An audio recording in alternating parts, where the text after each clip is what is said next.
Honorable Speaker, sir, Honorable Prime Minister, Deputy Prime Ministers, Honorable Leader of Opposition, Honorable Cabinet Ministers, Honorable Members of Parliament. Honorable Speaker, sir, first of all, I congratulate you for holding the post of the Speaker of this August House, and I wish you all the best in your tenure. Honorable Speaker, sir, thank you for allowing me to provide a ministerial statement on the GCC meeting that was convened from the 13th to the 14th of November at the Grand Pacific Hotel. Honorable Speaker, please allow me just to address a few of the issues that was raised on Tuesday afternoon regarding the non-renewal of land lease. Mr. Speaker, sir, agriculture is a very important sector for Fiji. In terms of renewal for land lease, the land lease renewal is hovering around 85 to 87%, which is quite a good standard for a country like Fiji. For agriculture, it is being allocated with roughly about 50,000 hectares of land, and currently only about 50% has been utilized. By law, before any leases expired, 5 years prior to the expiry of the lease, the TLTB staff should be visiting the farmers to conduct consultations before their lease is expired. We have received the request from the farmers that the 5 years is too short to prepare them if their lease is not going to be renewed. So they need a 10-year consultation period. So that has been facilitated by the TLTB at the moment. For the renewal of the lease, few of the issues that have been the main causes is for not renewal is the breach of the lease contract. In some instances, the farmers only utilize a small portion of the land that they lease. The advice from the TLTB is always to utilize the portion that they use, and they surrender the part that they're not using. So it's always one of the main areas that always must be concerned to the farmers. That's also the main reason why most of the lease is delayed in its renewal, to make sure that the land is utilized properly. The next one is when the lease areas are there. The lease cannot be renewed if there is a lease areas on the current lease. So that's another area which is always a concern. The third one is when the Matangali or Yabusa, their numbers are quite high, and they need some land for their food security and also for their development. And the fourth one is it's always when the landowners have seen the hill of the hill level of what they can get from the land. Just for example, if they planting a certain crop and that area is becoming a well-developed area, and subdivisions are coming up. They'll request TLTB if that land can be returned to them so that they can rezone it, so they can get better benefits from their land.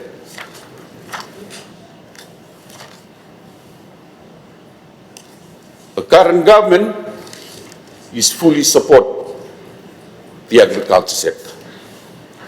Last year, the government provided a grant of 1.2 million to about 218 farmers to renew their lease. The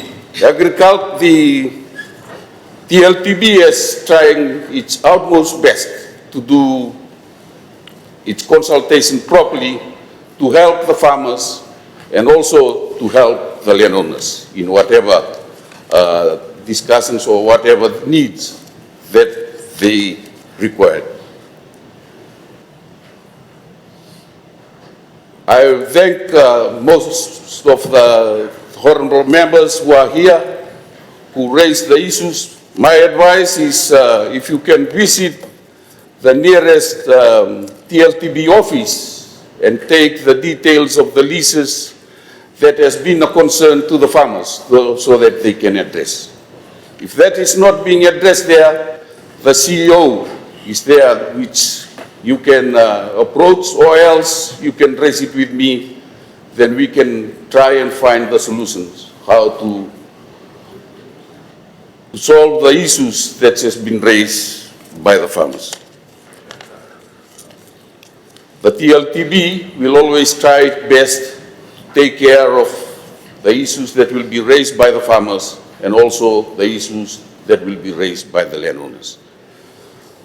Our main areas of concern now is when people visiting the farmers and taking the concerns or the complaints just from one side of whether it's from the farmers. Please get the information from both sides, which we can easily resolve the issues regarding the renewal of lease. Honorable Speaker, the meeting for the GCC was attended by His Excellency, the President of Fiji, Ratu Nengama Lalang Balabu, the Turanga Tidakau, and the chiefs from the 14th province, including Rotuma. Chiefs discussed significant issues concerning the good governance and well-being of the i-Taukei and passed resolutions to that effect. On the first day, members of the GCC were presented with the outcomes of the review of the i-Taukei administrations and the establishment of the provincial economic units. The meeting also heard an update on the review of i-Taukei Land and Fisheries Commission. Mr. Speaker, the review of the i-Taukei administration was undertaken by a 6-member team from April to July. They traveled all over Fiji and submitted 10 recommendations to strengthen the i-Taukei administration. This includes the i-Taukei Affairs Board, the provincial, Tikina, and village councils. The chiefs noted that the last review was done in 2002 by the PricewaterhouseCoopers. 2 successive reviews tried to improve the works done by the PwC, and the works was eventually suspended following the event of 2006. When the new government came into office in 2022, it prioritized the matters concerning the i-Taukei, including the review of the legislation affecting them. They were categorized as follows: the structural issues, legislations, social issues, and economic issues. The issues were brought before the GCC meeting in Bau last year, and the chiefs agreed that the review of the i-Taukei administration be undertaken to assist in addressing these issues. After the adoption of the GCC review report last year, attention turned to the i-Taukei administration. Mr. Speaker, the chiefs also heard a presentation from the consultant on the feasibility study of establishing provincial economic units. One of the issues affecting the i-Taukei is the need for economic empowerment. The GCC meeting in Bau decided that it will take on economic empowerment to address the poverty issue. We have the resources, but we lack the means to convert the resources into monetary value. The chiefs heard presentations from the two review teams on the i-Taukei administrations and on the feasibility study to establish provincial economic units. After the presentation, the chiefs separated into their confederacy to discuss this report. The presentations after their confederacy meeting supported the review report and their recommendations. On the second day, the ministry made a presentation on the village profiling survey for the chiefs to see the status of each province. The Kina village regarding sanitation, education, business types, health issues, to name a few. The chiefs realized that evidence-based policy making is crucial for the effective intervention. As a result of the presentation, and with the chief's endorsement, we will seek government approval for the creation of data hub to capture all i-Taukei data. Drawing first from the i-Taukei institutions before moving to other ministries. The GCC also benefits from an update of the review team of the i-Taukei Land and Fisheries Commission. The LFC is currently undertaking a review, and this is expected to be completed this month. Mr. Speaker, violence against women and children is an escalating concern. The chiefs expressed their dismay when the National Action Plan to prevent violence against women and girls was discussed. Statistics for Fiji, in comparison to the rest of the world, does not paint a good picture and do not lie, particularly in traditional setting. This is why the chairpersons of the provincial councils are our change agents. The chiefs resolve that our efforts in resourcing awareness and intervention must be doubled if we are to be successful in our fights. Mr. Speaker, economic empowerment must be prioritized. We must clear bottlenecks that hinder growth, and we must create pathways that will generate business opportunities. The poverty statistics is a stark reminder on the conditions in our villages. But we must turn these into opportunities. This is why the GCC support a paper to revitalizing the cocoa industry. Cocoa used to be a thriving industry in the 1980s. We will be discussing further with Ministry of Agriculture to see how the GCC paper is aligned to their current program. The GCC is encouraging every small windows of opportunity to be exploited by the i-Taukei as they contribute towards the fight against poverty. Mr. Speaker, the GCC also discussed the International Decade on Indigenous Language. It gives them the opportunity to address the declining use of i-Taukei and Rotuman language and how this can be revitalized. Language is the means of expressing our culture, which is rich in its various forms. The use of our language has been declining for some time and is more noticeable today amongst our young people. The village profiling survey that I had touched on earlier also points to this truth, and the GCC had supported this international decade in indigenous language. Mr. Speaker, the GCC also heard from our Rotuman chiefs. It was refreshing to hear their voice and the major issues they face. One of the issues that they highlight was the Rotuma Bill. Their concerns will be raised through the appropriate channel from the GCC Secretariat. Other issues raised was regarding development and challenges faced by our Rotuman communities.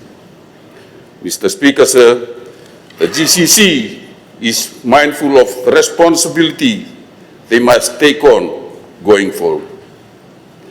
They must contribute to building a better Fiji. They must be inclusive, and they must be chiefs for everyone. Uniting people from the various cultures was a founding legacy of our leaders. Somehow, this got lost along the way, and the result is that we have nations that is rebuilding. The GCC must find its place among this changing world and weave a thread that will join all our communities together. Mr. Speaker, we have completed setting up the GCC Secretariat, and the chairman of the GCC has been appointed, and he is leading the work guided by thematical areas, good governance and good leadership, economic empowerment, cultural, traditional and heritage, resource ownership, education, health and well-being, environment and climate change, gender and women, violence against women and children. In 2025, the GCC Secretariat will visit all the province as it drives the message on social cohesion, reconciliation and unity. A big change in mindset is required if we are to achieve some success, and we will ensure that that is done. Now available, Mr. Speaker. Thank the Minister, the Honourable Ifereimi Vasu, for his statement.